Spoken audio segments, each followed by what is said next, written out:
There's certainly a place for acidic water and alkaline water. I mean, when you're in a chemistry lab, you can make reactions, you can facilitate reactions by adjusting the pH of water. So I do see a place for ionizers industrially. But when it comes to human health, we don't know if it's good for you to drink water with a pH of 10 or to wash your skin with water with a pH of 3. Because the studies haven't been done. Right.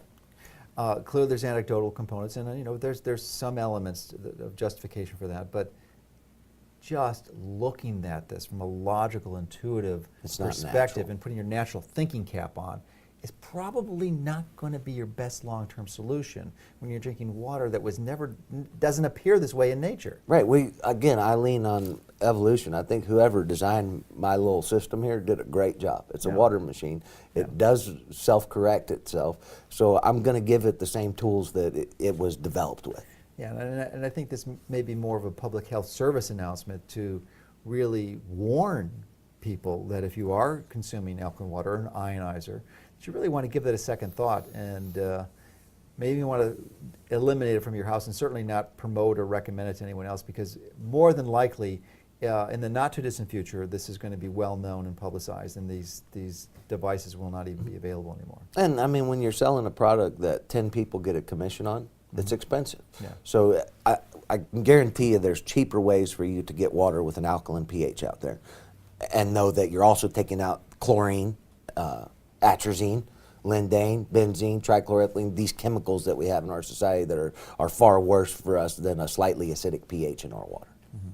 The challenge in many of these multi-level corporations is they'll take a kernel of truth and then spread it into these other levels and that really are really unrelated to the original reason that they're promoting. Right, and the distributors make their own claims. Yeah. When you're sitting in somebody's sitting in your living room, they feel like they can tell you anything they want. They're not going to get in trouble. Yeah. And for the most part, that's true because the FDA or the FTC is not scrutinizing every word they're saying. No, and nobody regulates water products nationally in the United States. The only places you really have to prove your claims in the United States are California. Their Department of Health Services is the most stringent. Yeah. The Wisconsin Department of Health is fairly stringent. Massachusetts, they actually make you go through the plumbing board. They're more concerned about you flooding people's houses than making them sick.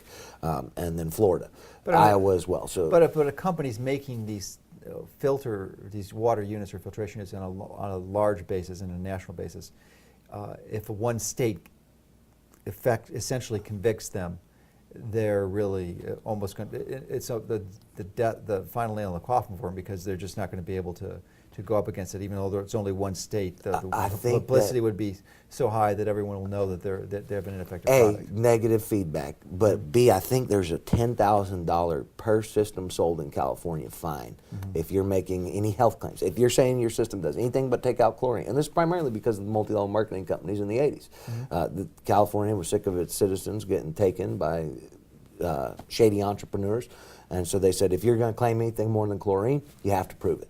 So if I say I take lead out and I sell a product in California that's not certified for lead removal, then they can come find me $10,000 for every system I sold using that claim. And if you sold a few thousand systems, it gets to the point where it probably would put most companies out of business. It would. Yeah. Most companies that have actions with California end up settling and quitting to do business in their state. And I'll tell you, I've been in this industry for 10 years.